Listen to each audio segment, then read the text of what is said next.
23 जनवरी 1897।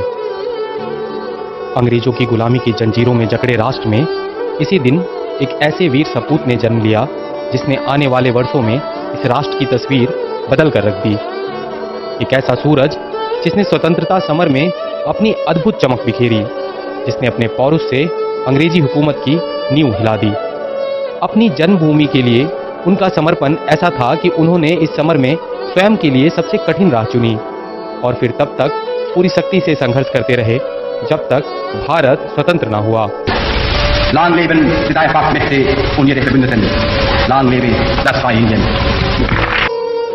जो राह उन्होंने राष्ट्र को स्वतंत्र कराने के लिए चुनी थी, उसके लिए उन्होंने अपना सर्वस्व निछावर किया और अंततः इस समर वेदी पर भारत की अखंडता सुनिश्चित रखने के लिए सहर्षता से अपना बलिदान दिया। राष्ट्र के लिए उनका प्रेम और समर्पण ऐसा था कि करोड़ों लोगों के सर्वमान्य नेता को अपने जीवन का एक लंबा हिस्सा रहस्यमय रूप से बिताना पड़ा। जीवन के उत्तरार्ध में जिस वामपंथी विचार के वो धूर विरोधी रहे, उन्हें उसका समर्थक बताया गया। जिस राष्ट्र के लिए उन्होंने अपना सर्वस्व बलिदान किया, उसकी सरकार ने वर्षों तक उनके परिवार की जासूसी की। बावजूद इसके वे राष्ट्र हित में चुप रहे। वे कुछ काल के लिए भारत में सशक्त समाजवाद के पक्षधर थे, लेकिन उनके दीर्घकालिक मूल्य लोकतांत्रिक थे। इसमें उनकी गहरी आस्था थी। वे भारत की चुनौतियों और उसके निराकरण को भलीभांति समझते थे।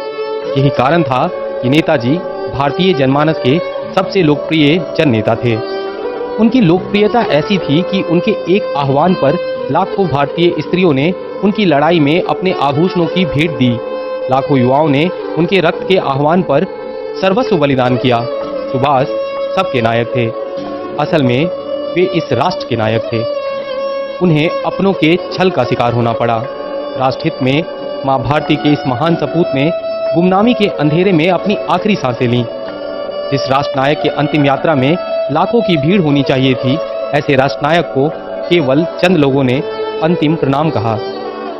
इसमें कोई संदेह नहीं कि ये राष्ट्र नेताजी के त्याग और समर्पण का सदैव आभारी रहेगा। किंतु ऐसे राष्ट्रनायक के साथ घिनौना छल करने वाले लोग कौन थे? इतिहास बारंबार यह सवाल भारतीय जनमानस से करता रहेगा।